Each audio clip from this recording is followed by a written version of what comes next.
আসসালামু আলাইকুম dear viewers, কেমন আছেন সবাই? কথা দিয়েছিলাম পার্ট 2 নিয়ে আবার আসব। তো আগের পর্বে আপনারা অলরেডি দেখে নিয়েছিলেন আমরা লাঞ্চ করছিলাম। লাঞ্চ শেষে আমরা আবার রুমে চলে আসি অ্যান্ড রুমে এসে তো আমি ড্রেসটা চেঞ্জ করে নেই। আউটফিটটা চেঞ্জ করে আমি আবার ঘুরতে শুরু করি। এবার শুধু আমি না, আমার সাথে মা, বড় আন্টি, ছোট আন্টি, প্রমি আপু, প্রাপ্তি সবাই ঘুরতে বেরিয়েছিল। দোল শুধু ছোটরাই খায় না, বড়রাও খেতে কিন্তু খুব পছন্দ করে। সেই জন্যই আমার মা, বড় আন্টি, প্রমি আপু সবাই মিলে দোলনায় অনেক মজা করেছে। এর আগে আমি ভাওয়াল রিসোর্টের ব্যাপারে ইউটিউবে দেখেছিলাম বা ফেসবুকে অনেকের ছবি দেখেছিলাম, বাট নিজে তো কখনো আসিনি। তো এখানে যাওয়া হবে শুনে তো আমি কয়েকটা ড্রেস প্যাক করে নিয়ে গিয়েছিলাম, সবগুলো পরেই ঘুরবো আর ছবি তুলবো। সত্যি বলতে এই এত সুন্দর প্ল্যানটা কিন্তু পসিবল হয়েছে ছোট আন্টির জন্যই। ছোট আন্টি না আসলে কিন্তু এরকম কোনো প্ল্যান মনে হয় না হতো অ্যান্ড এত সুন্দরভাবে আমরা ঘুরতে যেতেও পারতাম না। অ্যান্ড ছোট আন্টি আসার ফলে কিন্তু সত্যিই আমাদের মজা অনেক বেড়ে গিয়েছে। আমরা ছোট আন্টিকে সত্যি অনেক মিস করব। আশা করি ছোট আন্টি আবার আমাদের মাঝে শীঘ্রই আসবে অ্যান্ড আমরা আবার ঘুরবো, আবার অনেক মেমোরি বানাবো। আর বাংলাদেশের প্রত্যেকটা এলাকায় কিন্তু অনেক সুন্দর সুন্দর জায়গা আছেই। আর মজার ব্যাপার, শুধু ভাওয়াল রিসোর্ট না, রিসোর্টের ফিলিংটাই কিন্তু আমি প্রথমবারই পেয়েছি। ভার্সিটিতে তো একটা নিঃশ্বাস নিলেই 2টা কুইজ আর 2টা অ্যাসাইনমেন্টের ডেট দিয়ে দেয়। এই সব নিয়ে বিজি থাকার কারণে অন্য কিছুতে টাইমই দিতে পারি না। তো ফাইনালি এতদিন পর আবার ঘুরতে যেতে পেরে এত শান্তি পেয়েছি, তার উপর এরকম একটা সুন্দর জায়গা। সত্যি হারিয়ে গিয়েছিলাম আমি। মাঝে মধ্যে মনে হতো এখানে যদি থেকে যেতে পারতাম, আর আমার বাসার নিচেই যদি এরকম একটা সুন্দর জায়গা থাকতো, আমার যখন ইচ্ছে করতো আমি তখনই চলে যেতাম। বাসার নিচে তো শুধুই কোলাহল আর গাড়ির হর্ন, সেসব এখানে কিছুই ছিল না। ভাবতেই মনটা আরও বেশি ফুরফুরে হয়ে গিয়েছিল। কিছুক্ষণ এক্সপ্লোর করে আমি আবার আমার আউটফিটটা চেঞ্জ করে নেই। ইয়াস, এটা আমার last and most gorgeous outfit.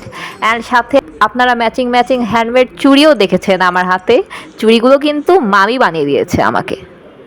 হ্যাঁ, ওটা পরে আমি একটু বেশি করেই সেজেছিলাম। সেজেগুজে তো আরও কিছু ছবি তুলতেই হবে আমাকে। ছবি তোলার পর আমরা সবাই মিলে আবার গাড়িতে উঠি, গাড়িতে চড়ে পুরো রিসোর্টটা ঘুরে দেখার জন্য। এই যে সবাই বসে গিয়েছে, মা মেয়েকে একসাথে দেখা যাচ্ছে। গাড়িতে চড়ে গান গাইতে গাইতে খুব মজা করে আমরা পুরো রিসোর্টটা দেখি। এমন মনোমুগ্ধকর জায়গায় ঘুরতে পেরে তো আমার মনটা পুরো রিফ্রেশ হয়ে গেছে। আমি অনেক শান্তিতে নিঃশ্বাস নিতে পেরেছি। আস্তে আস্তে আমরা বড় মাঠের দিকে যাই। জায়গাটা কিন্তু এখন একটু গ্রাম গ্রাম ফিল হচ্ছে, তাই না? মাঠে অনেক রকম খেলার ব্যবস্থা ছিল, সেই সাথে বাস্কেটবল কোর্টও ছিল। এটা দেখতে পুরো একটা ড্রিম প্লেসের মতো। আপনারা যদি আপনাদের একাডেমিক লাইফ বা ওয়ার্কিং লাইফ নিয়ে একটু বোর থাকেন, ফ্রি হলে কিন্তু আপনারা এখানে অবশ্যই ঘুরতে আসতে পারবেন। এমন ছবির মতো জায়গায় এসে আপনার মন অবশ্যই অনেক বেশি ভালো হয়ে যাবে, অনেক বেশি রিফ্রেশ হবে অ্যান্ড এখানে আপনারা অনেক অনেক অনেক সুন্দর মেমোরি ক্রিয়েট করতে পারবেন। সত্যি বলতে আমরা সবসময় থাকবো না, বাট মেমোরিগুলো অবশ্যই থাকবে। অ্যান্ড ভালো সময়টা একটু তাড়াতাড়ি যায়। কিভাবে যে সকাল থেকে বিকেল হয়ে গেল আমি বুঝতেই পারিনি। ঘুরতে ঘুরতে কিন্তু আমাদের অলমোস্ট বিকাল 5টা বেজে গিয়েছিল। সত্যি জায়গাটাকে আমি খুবই মিস করব। অ্যান্ড আমি আমার সব মেমোরির ক্ষেত্রে একই কথা বলি, যখনই ফ্রি হব তখনই আমি ফোন বের করে এই সুন্দর ছবিগুলো অ্যান্ড ভিডিওগুলো দেখব অ্যান্ড সেই স্মৃতিগুলোকে ফিল করব। এত সুন্দর সুন্দর গাছ, সুন্দর কটেজ, সুন্দর মাঠ, আর এই সব কিছুর মাঝে একটা ফ্রেশ বাতাস আর নিজের হারিয়ে যাওয়া, এই পুরো ব্যাপারটাই আমাকে হ্যাপি করতে এনাফ। এই হ্যাপিনেসগুলো কিন্তু টাকা দিয়ে কেনা যায় না। যাই হোক, আমাদের ট্রিপের টাইমটা প্রায় শেষ। আমরা আবার একটা জায়গায় এসে থেমেছি শেষবারের মতো আড্ডা দেওয়ার জন্য। অ্যান্ড এবার আপনাদের আমি একটা মজার জিনিস দেখাবো। বলুন তো এটা কি? হঠাৎ করে রিয়ান আমাকে এসে বলে যে আপু তোমাকে একটা চ্যালেঞ্জ দিব, তুমি এটার উপর হাঁটো। আমি কিন্তু সত্যি জানতাম না এটা কি।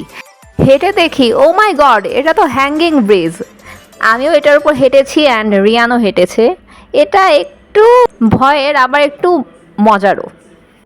হ্যাঙ্গিং ব্রিজও আমি লাইফে প্রথমবারই দেখেছি। আমি শুনেছি চায়নাতে এরকম আরও অনেক আছে অ্যান্ড ওগুলো আরও ডেঞ্জারাস। যাই হোক, আমার বাবা আর বড় আঙ্কেলকে দেখা যায় অ্যান্ড মজার ব্যাপার তাদের শার্ট কিন্তু সেম। এই যে আমার 3 আঙ্কেল একসাথে। সেজো আঙ্কেলকে আর সেজো আন্টিকে আমরা অনেক মিস করেছি, আর আমাদের আরেকটা ভাই তামিম, ওরা থাকলে আরও অনেক মজা হতো। আমি মনে করি মাঝে মাঝে সবাই মিলে একসাথে এইভাবে কোথাও অবশ্যই ঘুরতে যাওয়া উচিত।